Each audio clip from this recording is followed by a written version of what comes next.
जिंदगी बदल देने वाली 5 सुनहरी इस्लामी उसूल।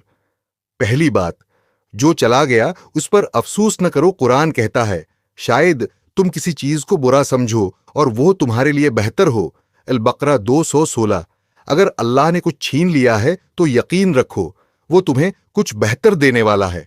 गम को इबादत से बदल दो, मायूसी को दुआ से बदल दो। दूसरी बात, नरमी में ताकत है। रसूल ने फरमाया, अल्लाह नरमी को पसंद करता है और नरमी से वो अता करता है जो सख्ती से नहीं देता।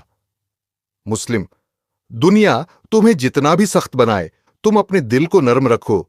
जो तुम्हें तोड़े उसके लिए भी खैर मांगो, क्योंकि नरमी कमजोरी नहीं, ईमान की अलामत है। तीसरी बात, गुनाहों से शर्मिंदा हो लेकिन खुद से नफरत न करो। इंसान गिरता है फिर उठता है। अल्लाह कहता है, ऐ मेरे बंदू, जो अपनी जानों पर जुल्म कर बैठे हो, अल्लाह की रहमत से नामीद ना हो। अल-ज़मर 50:3। अगर तुमने तौबा कर ली तो अल्लाह ने तुम्हें माफ कर दिया। अब तुम्हारा माजी तुम्हारी ताकत है, कमजोरी नहीं। चौथी बात, तन्हाई में अल्लाह को याद करो। दुनिया में हर कोई साथ छोड़ देता है, लेकिन एक जात है जो हमेशा सुनती है।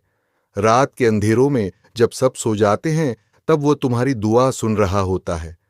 सुजदे में गिरकर बस एक बार दिल से कहो, या अल्लाह मैं थक गया हूं। तुम देखोगे जिंदगी में सुकून खुद ब खुद उतर जाएगा।